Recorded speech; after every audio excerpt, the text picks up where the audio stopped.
Assalamualaikum warahmatullahi wabarakatuh. Waalaikumsalam warahmatullahi wabarakatuh. Alhamdulillah masih bareng Bang Is di Pina Workshop dan hari ini kita kedatangan tamu nih.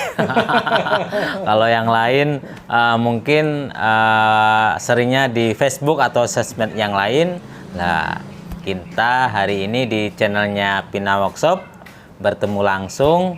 Kita pengen tahu bagaimana sih dunia penyembelihan nih, Pak Tikno ya, Dokter Sutrikno.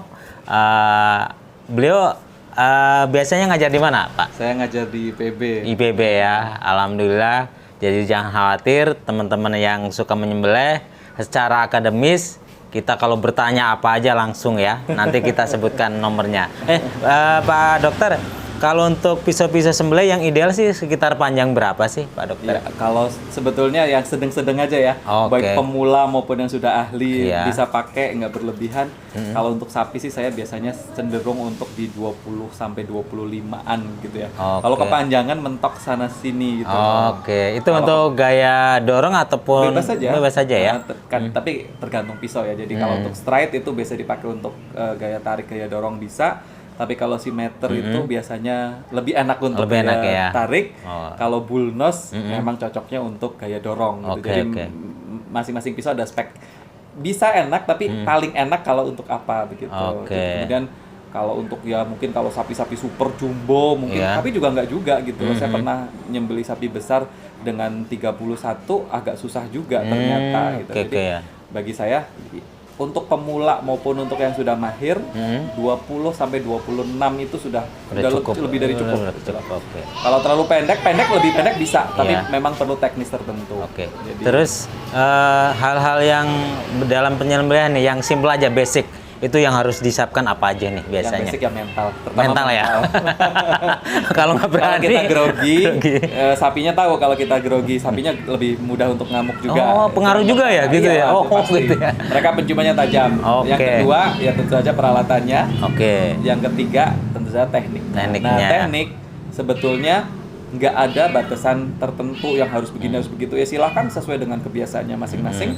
Yang penting adalah wajib memotong 3 saluran hulko mar'i wajadain. Itu yang pasti ya. Sunahnya memang paling deket ya. Cuma ada 2, nahar atau zab. Zab itu di belakang laring atau di belakang jakun. Kalau nahar untuk unta itu di depan dada. Udah.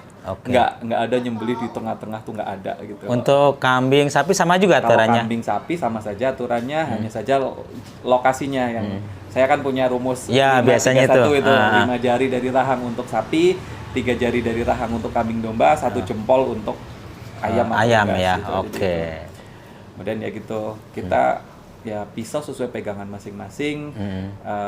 Tapi kalau untuk yang komersil rata-rata ya boleh saja produksi lokal, tapi kalau desain pabrikan kan pasti mereka sudah ada risetnya. Jadi ya nggak, silahkan ya bukan meniru, tapi kira-kira mereka punya kelebihan apa ya itu diikuti. Insya Allah akan jadi ini dan akan menjadi enak, dan kemudian penyembelihan akan menjadi hal yang sangat seksi dalam tanda kutip ke depan, karena tahun 2024 semua industri makanan itu harus jelas wajib tersertifikasi halal, dan banyak sekali industri makanan yang tentu saja pakai daging, mau nggak mau RPH harus sertifikasi. Peran penyembelihan itu semakin banyak, dan orang juga semakin sadar akan kehalalannya ini. Jadi pasti ke depan sih insya Allah akan maju ya.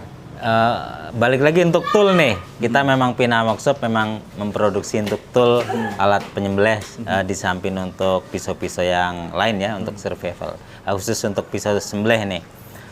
Sebenarnya produk handmade atau lokal pun sebenarnya mumpuni nggak sih, Pak Dokter, untuk dipakai? Kadang-kadang kan mungkin untuk pabrikan lebih bagus, padahal juga kita kan juga bajanya juga kadang-kadang lebih baik gitu ya Pak Dokter. Jadi kan kita balik ke, kan ada 2 ya. Kalau syarat syariah yang penting tidak terbuat dari kuku, tulang, tanduk, dan gigi. Tapi kalau dari syarat food grade ya kalau kita mau kerja di RPH komersil pasti ada syarat, yaitu keamanan pangan. Di antara keamanan pangan pasti salah satunya adalah berkarat atau tidak berkarat. Kalau dari segi ketajaman, dari segi yang lain, saya pikir nggak ada bedanya lah antara baja lokal sama baja atau buatan lokal. lokal sama yang pabrikan ya. Tergantung cara ngasahnya segala Oke, macam. ya. Tapi yang jelas kalau lokal dan dia masih belum punya sifat anti karat, maka perawatannya yang kemudian menjadi lebih ekstra. Oke, makanya nih Pak Dokter nih, ini pesen Fanak. Kalau Fanak, Anak udah masih berkarat atau wow enggak? itu Ya? kita udah coba 1 minggu air garam nggak sama sekali berkarat. Ya, Gitu mudah-mudahan kan. ini Ya. saya nggak tahu performanya kayak apa ya. Ya, oke. Saya sudah pernah nyoba performanya ini di sini. Ya, oke. Nah, kapaknya. Kapaknya. Ini saya sangat recommended dengan kapak ini. Oke ya. Ini tadinya saya pakai buat nyacah tulang pas Idul Adha, tapi udah itu nggak kepake lagi. Saya pakai buat ngelotokin coran segala macam. Pasangan keramik batu Keramik alam ya. ini. Ini serba bisa ini berarti ya. Nggak ada chippingnya, nggak ada apanya, bener-bener Oke. kuat. Iya. Saya nggak rugi nih beli ini bener. Oke. Ini luar biasa nih, saya sangat recommended ini nih. Baik. Oke. Karena udah pakai beneran, udah kepake. Udah kepake ya.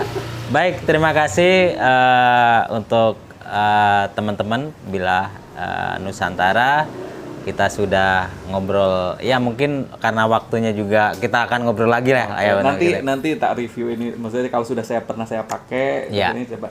Karena ini jujur saja ini pertama kali saya pakai baja Fanak ini pertama kali. Oke. Saya biasanya pabrikan. Pabrikan ya. Karena Fanak dia memang premium steel Pak. Jadi memang karbidanya memang padat, tepung, dan untuk bajanya memang paling mahal Pak. Itu jadi kalau per aja 15.000 per kilo, kali ini bisa sampai 2,5 juta. Tapi kita akan lihat nanti, semoga bermanfaat ya. Jadi Mudah-mudahan performanya bagus. bagus dan kami sebagai pihak produsen untuk alat bantu asa saling melengkapi sih. Jadi kita juga perlu feedback, bagaimana caranya menyembelih yang baik, terus juga ya saling melengkapi ya Pak Dokter ya. Kalau ini kayu ya gagangnya Mas? Ya, itu kayu tapi pakai sudah amboina. di-coating, Coating. jadi nggak ada pori ya. Ya, nggak ada. Jadi kalaupun dipakai di RPH modern pun sudah diterima karena nggak ada pori. Iya, karena bakteri ya katanya nggak ini ya. Nggak masuk lagi. Iya. Ya. Dan ini memang sengaja kita tidak hanya di pernis, karena pernis biasa kalau kita kena benturan akan lepas. Kalau ini memang pakai lem lem Korea atau lem itu biar ke dalam gitu kan, yang ngikat gitu. Emang Jadi prosesnya agak lama memang pori-pori ketutup ya. Iya, gitu. Demikian teman-teman, alhamdulillah Sini. Pak Dokter bisa datang untuk di Pina Workshop, memberi ilmu yang lain ya untuk pencerahan, tidak hanya untuk toolnya aja, tapi tadi ada ilmu-ilmu yang pantas untuk didengarkan ya untuk pecinta Bila Nusantara. Demikian, sampai ketemu lagi di lain waktu di episode yang lebih menarik. Wassalamualaikum warahmatullahi wabarakatuh. Waalaikumsalam warahmatullahi wabarakatuh. Terima kasih.